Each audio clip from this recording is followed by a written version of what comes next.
Ya, assalamualaikum warahmatullahi wabarakatuh. Selamat siang, selamat sore, malam, atau apapun buat kalian semua yang udah nonton.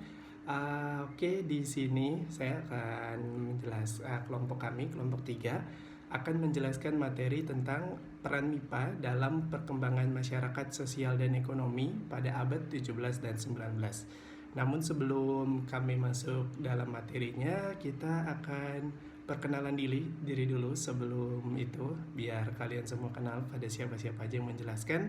Oke, dari saya dulu ya. Perkenalkan, nama saya Adi Maulana. Selanjutnya akan langsung dilanjutkan oleh teman saya. Perkenalkan, nama saya Dian Syafira. Assalamualaikum warahmatullahi wabarakatuh. Perkenalkan, nama saya Pinkan Safira dari kelas X2B. Hai, perkenalkan nama saya Ranot. Saya Rizky Amalia. Saya Ruli Sabila. Nah, itu dia untuk anggota-anggota kelompok kami. Selanjutnya kita bakal langsung masuk aja ke materi. Di subbab pertama bakal dijelasin sama teman saya Rizky Amalia. Oke, langsung aja Rizky dijelasin.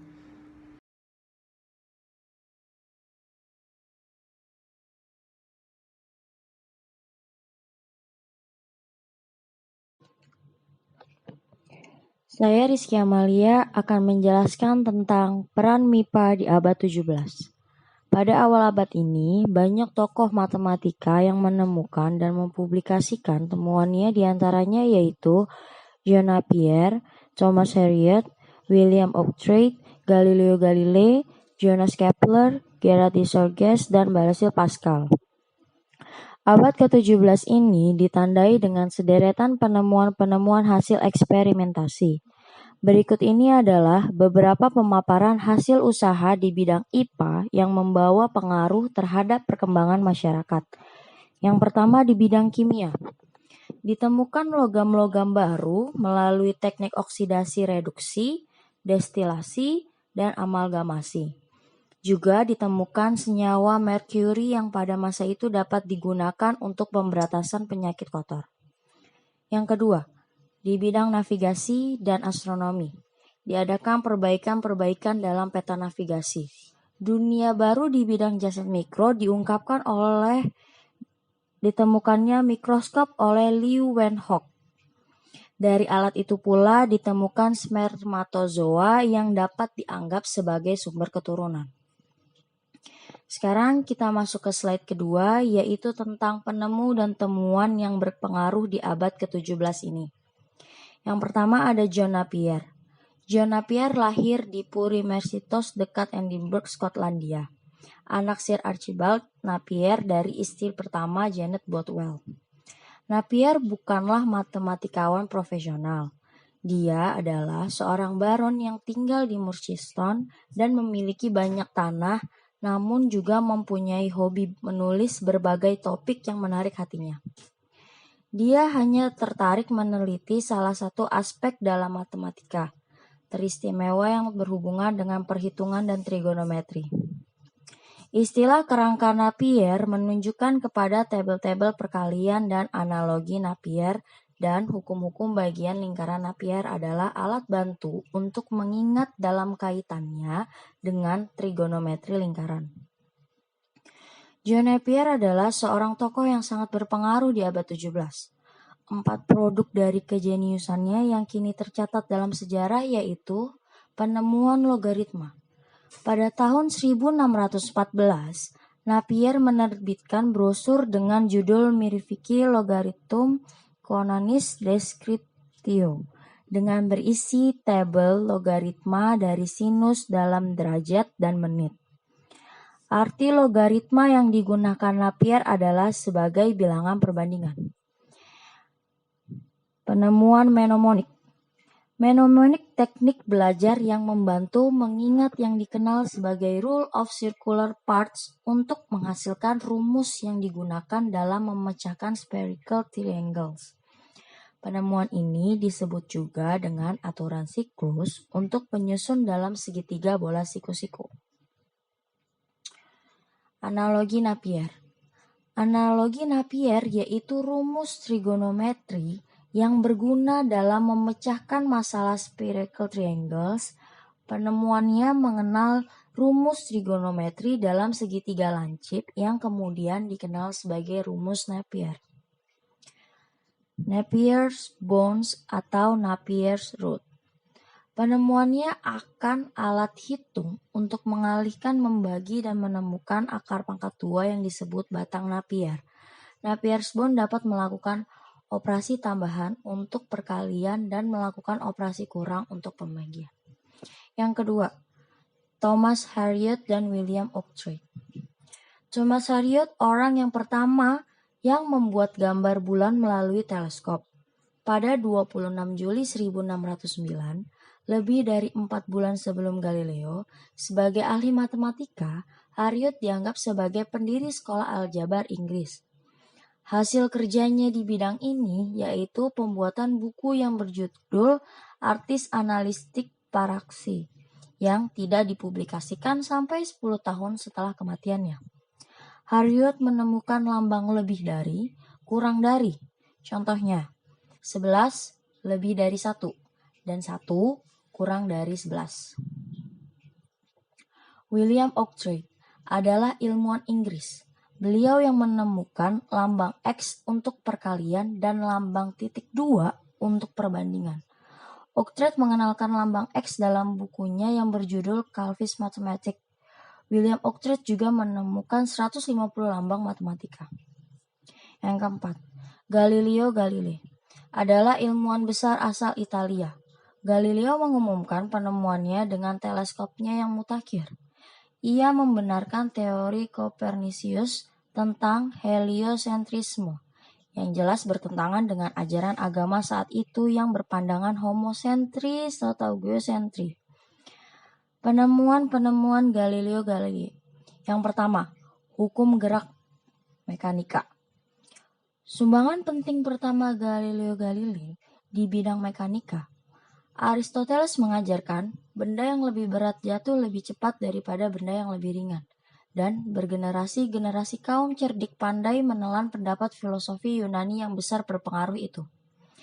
Tetapi, Galileo memutuskan mencoba dahulu kebenarannya dan melalui berbagai eksperimen dia berkesimpulan bahwa Aristoteles tidak benar. Menurut Galileo yang benar adalah baik benda berat maupun ringan jatuh pada kecepatan yang sama, kecuali sampai batas mereka berkurang kecepatannya akibat pergeseran udara. Yang kedua, penyempurnaan teleskop. Galileo memodifikasi teleskop yang saat itu baru saja ditemukan. Ia memodifikasi teleskop itu sehingga lebih canggih dan lebih jelas dalam mengamati benda angkasa. Hal ini yang membuat Galileo dianggap sebagai penemu teleskop, padahal ia hanya menyempurnakannya saja. Teleskop Galileo adalah suatu alat yang lebih baik dari modifikasi teleskop refraksi yang dibuat oleh orang berkebangsaan Belanda. Hans Lippershey. Hans Lippershey adalah seorang pembuat lensa berdarah Jerman Belanda. Galileo tidak menciptakan teleskop, tapi ia telah menyempurnakan alat teleskop. Ketiga, pengamat astronomi. Sebagai pendukung Copernicus sekitar tahun 1609, Galileo menyatakan kepercayaannya bahwa Copernicus berada di pihak yang benar. Tetapi waktu itu dia tidak tahu cara membuktikannya. Di tahun 1609, Galileo dengan kabar bahwa teleskop ditemukan orang di negeri Belanda.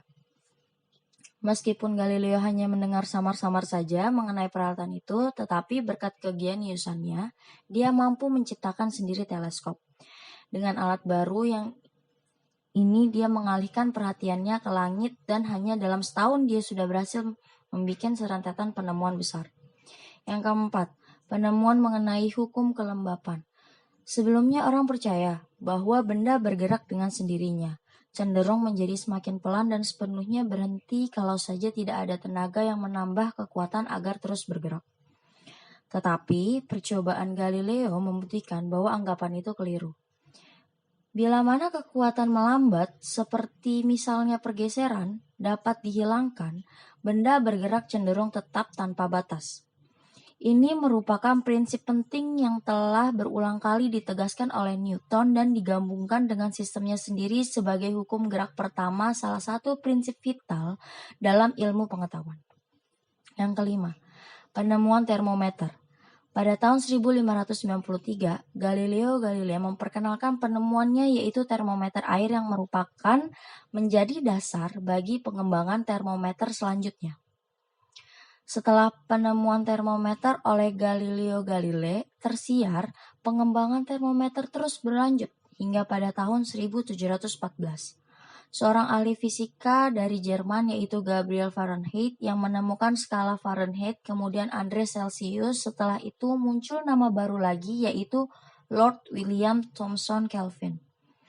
Skala Kelvin mengukur secara ekstrim akhir suhu panas dan batas akhir suhu paling dingin. Dengan begitulah penemuan dari Galileo Galilei yang telah diteruskan dan dikembangkan oleh penemu-penemu selanjutnya secara berkesinambungan oleh beberapa ahli. Baik, materi selanjutnya akan dibawakan oleh Pinkan Syafira. Oke, untuk sekarang kita akan membahas tokoh yang bernama Johannes Kepler.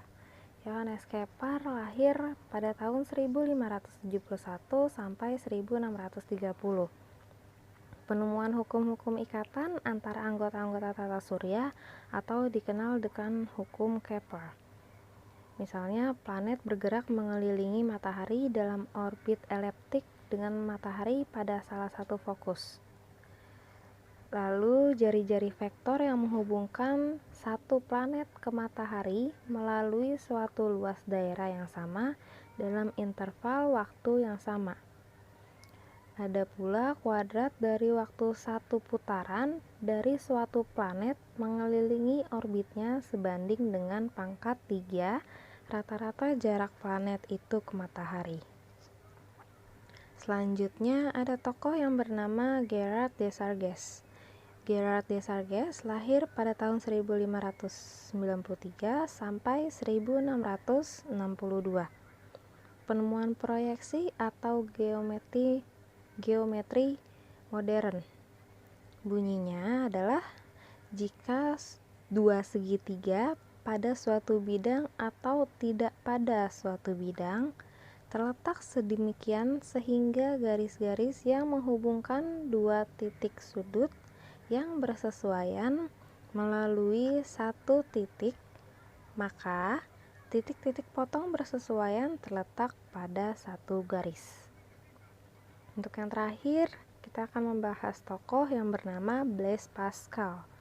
Blaise Pascal lahir pada tahun 1623 sampai 1662. Penemuan teori tentang probabilitas, mesin perhitungan, dan teorema heksagramistik dalam geometri proyektif pada kurva-kurva. Isi dari teorema tersebut adalah jika suatu segi 6 digambarkan dalam suatu irisan kerucut, maka titik-titik potong dua sisi berhadapan terletak pada suatu garis. Demikian yang bisa disampaikan pada abad ke-17 ini. Lanjut kita ke part 2, yaitu tentang peran MIPA di abad ke-19 yang akan disampaikan oleh rekan saya yang lainnya. Baik, terima kasih. Perkenalkan, nama saya Dian Syafira. Saya ingin menjelaskan tentang peran MIPA di abad ke-19. Abad ke-19 merupakan abad ditemukannya mesin-mesin. Teknik-teknik baru juga melanda bidang pertekstilan, pertanian, dan perkapalan. Sementara itu, mesin disempurnakan lalu diberi roda sehingga dapat bergerak. Maka mulailah abad perkereta-apian. Temuan yang besar pengaruhnya di samping bidang mesin ialah yang berkenaan dengan listrik. Berikut beberapa penemuan di abad ke-19, contohnya mesin uap, lokomotif, telepon, telegraf, senapan, kapal perang, lampu, dan fotografi. Saya juga akan memperkenalkan tokoh-tokoh di bidang kelistrikan di abad ke-19. Yang pertama ada Stephen Gray dari tahun 1666 hingga 1736. Stephen Gray adalah penemu konduktor dan non-konduktor. Yang kedua ada Coulomb pada tahun 1736 sampai 1806. Coulomb adalah penemu gaya tarik elektromagnetik. Dan yang ketiga ada Volta pada tahun 1745 sampai 1827. Volta adalah penemu baterai. Baik, untuk slide selanjutnya akan dijelaskan oleh teman saya. Kepada Adi, waktu dan tempat dipersilahkan. Oke, makasih ya Kak Dian ya udah dipersilahkan untuk penjelasan tokoh-tokoh di bidang kelistrikannya. Tadi udah disebutin ada Steve Gray, ada Coulomb, ada Volta. Nah, oke, selanjutnya saya di sini akan menjelaskan beberapa tokoh tambahan lagi nih di abad 19. Yang pertama, kita masuk ke James Clerk Maxwell. James Clerk Maxwell. Dia lahir di Edinburgh 13 Juni 1831, meninggal di Cambridge 15 November 1879 pada umur 48 tahun. Nah, dia ini fisikawan Skotlandia yang pertama kali menulis hukum magnetisme dan kelistrikan dalam rumus matematis. Pada tahun 1864, ia membuktikan gelombang elektromagnetik ialah gabungan dari osilasi medan listrik dan magnetik. Maxwell mendapati bahwa cahaya itu ialah salah satu bentuk radiasi elektromagnetik. Nah, itu dari James Clerk Maxwell. Dia penemuan di bidang elektromagnetik. Selanjutnya kita bakal masuk di Benjamin Franklin dulu kali ya. Ini dia penemuan adanya listrik negatif dan positif. Nah, Benjamin Franklin lahir di Boston, Massachusetts, Amerika 17 Januari 1706, meninggal di Philadelphia, Pennsylvania, Amerika Serikat 17 April 1790 pada umur 84 tahun. Nah, ini Benjamin Franklin nih menurut saya tokoh yang keren sih karena dia tuh ilmuwan juga, tapi dia salah satu tokoh politik juga di Amerika nih. Jadi dia seorang tokoh Amerika Serikat yang terkenal dan telah meninggalkan banyak karya di dalam hidupnya. Franklin adalah orang dengan banyak jenis pekerjaan dan keahlian nih. Dia salah satunya seorang wartawan, dia penerbit, pengarang, filantropis, abolisionis, pelayan masyarakat atau pejabat, ilmuwan, diplomat, dan penemu sekaligus tuh. Keren sih Franklin ini, pasti banyak yang tahu juga sih soal Benjamin Franklin. Dia wakil presiden Amerika Serikat, pernah jadi wakil presiden Amerika Serikat. Dia seorang pemimpin revolusi Amerika dan salah satu penanda tanganan deklarasi kemerdekaan Amerika tuh. Keren ya. Kata-katanya banyak yang terkenal dan dikutip orang nih. Paling terkenalnya misalnya adalah waktu adalah uang. Nah, kemungkinan besar tuh berasal dari dia ya sih yang ngomong waktu adalah uang. Karena dia juga seorang penerbit dan pemilik percetakan. Nah, makanya banyak kata-katanya yang masih bisa dibaca orang hingga sekarang. Karena ia juga banyak menulis gitu ya. Dia rajin nulis. Terus dia juga kepala kantor pos pertama di Amerika, pembuat perpustakaan umum pertama, dan orang pertama yang mengorganisasikan barisan pemadam kebakaran kota. Nah, soal di muatan listrik, Benjamin Franklin ini menyatakan di muatan listrik tuh ada dua muatan jenis, yaitu negatif dan positif. Nah, kalau muatan sejenis tuh tolak menolak, jadi kalau positif ketemu positif dia bakal tolak menolak. Sedangkan kalau tidak sejenis, misalnya dia negatif ketemu positif, dia bakal tarik menarik dalam sistem. Itu mungkin contoh paling sederhananya di ini ya, magnet tuh. Kalau kalian putar-putar sih biasanya kalau dia ketemu kutub yang sama dia bakal tolak menolak, tapi kalau kutub berbeda dia tarik menarik. Nah, itu sih soal Benjamin Franklin. Keren, seorang ilmuwan tapi politisi yang besar juga di Amerika Serikat. Oke, lanjut yang ketiga nih ada Carl Wilhelm Siemens. Kalau dengar Siemens saya juga ingatnya merek HP ya. Tapi ini dia juga emang ternyata dia saudaranya yang bikin Siemens, itu yang bikin perusahaan Siemens. Tapi bukan dia ya, saudaranya yang bikin Ernst von Wilhelm Siemens kalau nggak salah namanya. Jadi Sir William Siemens ini nama aslinya Charles William Siemens, lahir 4 April 1823 di Lente, Prusia, sekarang Jerman namanya. Meninggal 19 November 1883 di London, Inggris. Dia insinyur kelahiran Jerman yang mengabdikan dirinya dan hidupnya untuk bekerja di Inggris dan kemudian menjadi warga negara Inggris. William Siemens juga merupakan seorang yang penting dalam perkembangan industri baja dan telegraf. Nah, di tengah maju perkembangan ilmu di bidang listrik nih, tadi kan udah banyak tuh toko-toko. Di abad 19 ini lagi maju banget lah bidang listrik. Nah, si Sir William Siemens ini dia yang mempelopori penemuan mesin listrik atau generator.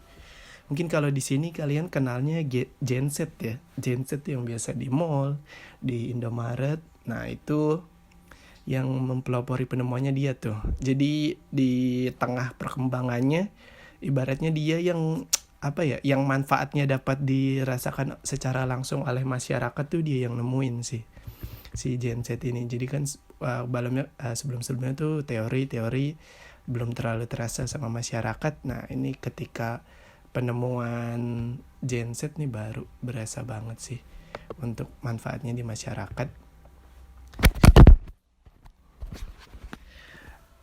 Nah, oke, itu udah masuk 3 toko. Nah, lanjut ya ke slide selanjutnya nih.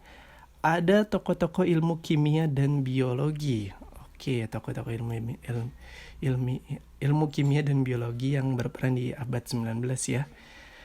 Nah, ternyata sih di bidang kimia dan biologi tidak banyak memberikan sumbangan pada perubahan sosial dan perubahan sosial ekonomi.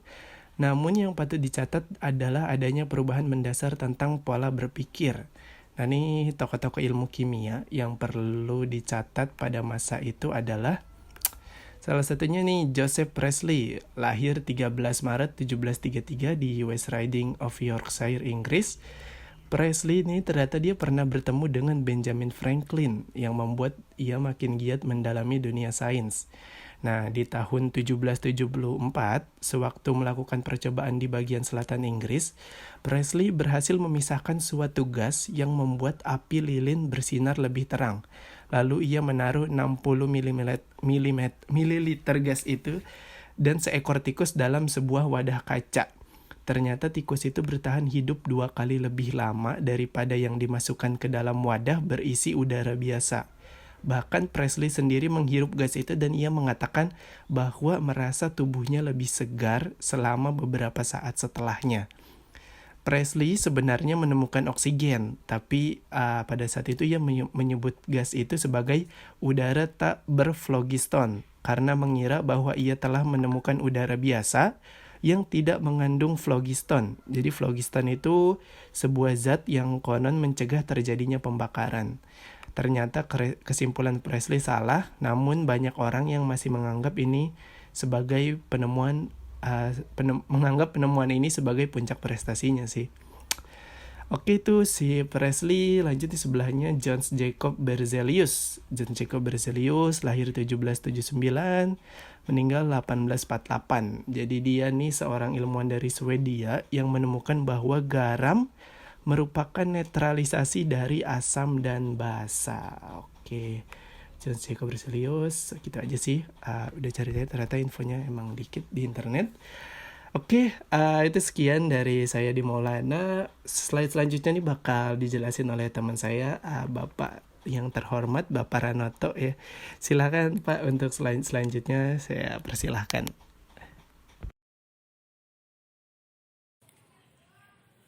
Baiklah, kita lanjut untuk tokoh-tokoh ilmuwan kimia dan biologi pada abad ke-19. Berikutnya di sini ada Carolus Linnaeus. Beliau adalah penemu klasifikasi semua jenis tumbuhan maupun binatang dari seluruh dunia. Beliau lahir pada tahun 1707 dan wafat pada tahun 1778. Berikutnya ada Erasmus Darwin. Beliau adalah penemu teori evolusi. Lahir pada tahun 1731 dan wafat pada tahun 1802. Berikutnya di sini ada Dmitri Ivanovich Mendeleev. Beliau adalah penemu hukum periodik untuk unsur-unsur. Dan yang terakhir di sini adalah Louis Pasteur, lahir pada tahun 1822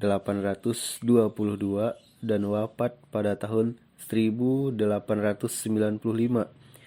Dengan teori bakteriologinya ternyata mengubah pola pengobatan pada masa itu, misalnya pencegahan penyakit menular dengan cara imunisasi. Terus Dumas dan Liebig menyatakan bahwa zat-zat organik yang berasal dari jasad hidup itu terdiri dari karbon, hidrogen, dan nitrogen. Demikian tadi untuk penemu ya, yang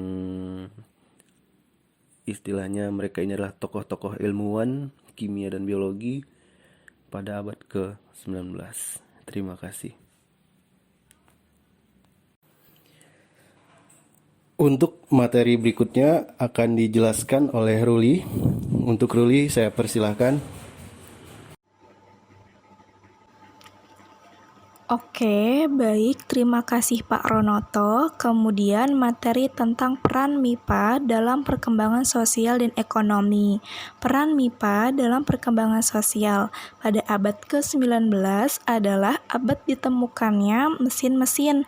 Dengan mesin berarti orang dapat memperoleh tenaga penggerak dengan kapasitas yang besar. Berkembangnya industrialisasi dengan banyaknya pabrik-pabrik menggunakan tenaga mesin. Dengan demikian, upah tenaga kerja menjadi murah. Selain itu, jaminan sosial pun berkurang sehingga kehidupan mereka menjadi susah.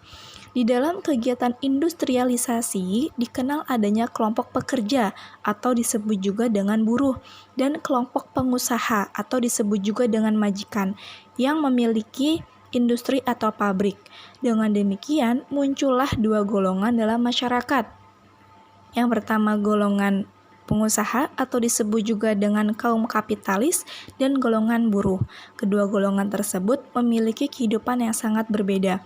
Golongan kaum kapitalis memiliki kehidupan yang sangat mewah, sedangkan golongan buruh memiliki kehidupan yang sangat menderita. Hal ini menimbulkan kesenjangan sosial antara buruh dan pengusaha. Oke, selanjutnya akan dilanjutkan oleh Kak Yasika. Silahkan Kak Yasika. Oke, terima kasih Ruli. Dan sekarang saya akan melanjutkan materi MIPA dalam perkembangan ekonomi. Seperti yang kita ketahui, MIPA sangatlah berdampak dalam peningkatan suatu ekonomi dalam wilayah ataupun negara. Salah satunya yang menjadi dampaknya adalah teknologi industri. Dengan ditemukannya berbagai macam mesin yang tadinya kita hanya melakukannya dengan tangan kita sendiri, sehingga muncul ide-ide untuk menciptakan sesuatu yang lebih inovatif dan lebih cepat. Maka ditemukanlah mesin-mesin tersebut, dan hingga saat ini terjadi pembaruan yang sangat pesat. Hal ini menimbulkan peningkatan usaha di bidang industri. Salah satunya adalah pabrik, di mana pabrik tersebut sekarang sudah melakukan proses produksinya melalui proses mekanisasi. Dengan demikian, dalam waktu singkat, pabrik-pabrik tersebut dapat menghasilkan barang-barang yang melimpah. Produksi barang menjadi lebih berlipat kali ganda, sehingga dapat memenuhi kebutuhan masyarakat yang lebih luas. Hal ini mengakibatkan harga-harga barang tersebut menjadi lebih murah karena barang tersebut lebih cepat diproduksi dan lebih mudah didapatkan dan tersedia dalam jumlah banyak.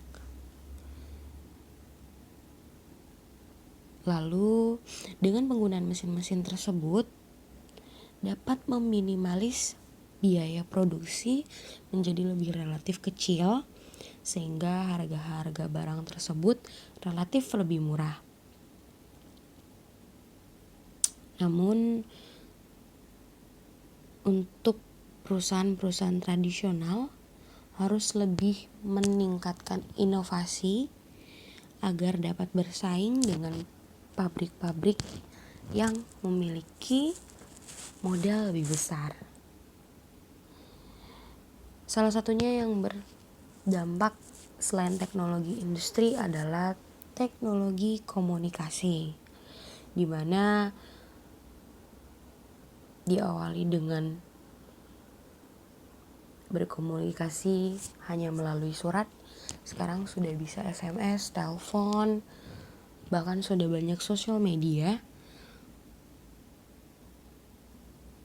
yang kita bisa lakukan dalam genggaman. Contohnya adalah handphone, di mana handphone ini alat komunikasi yang paling modern, cepat dan murah. Dan juga produksinya dalam pabrik-pabrik tersebut sudah banyak sekali inovasi-inovasi yang dikembangkan yang menjadikan ponsel tersebut disebut sebagai ponsel pintar. Dan dengan bantuan alat komunikasi ini dapat membantu kita untuk memasarkan produk yang kita hasilkan ke kancah internasional, bukan hanya dalam negeri namun bisa juga dalam luar negeri. Lalu ponsel-ponsel ini tidak hanya dihasilkan oleh dalam negeri pula, namun bisa diimpor dan ekspor dalam pelayaran dan perdagangan internasional yang berkembang semakin pesat. Dan yang ketiga adalah teknologi transportasi, di mana yang pada awalnya kita hanya mengandalkan binatang seperti kuda ataupun mungkin lebih modernnya sepeda, dan sekarang sudah dirasakan dengan adanya sepeda motor dan mobil. Dengan begitu, dengan adanya alat transportasi ini dapat lebih memudahkan kita untuk menjalankan produksi-produksi yang kita punya dalam bidang darat, udara, maupun laut. Dan dengan demikian, dinamika kehidupan masyarakat semakin lebih meningkat setiap harinya.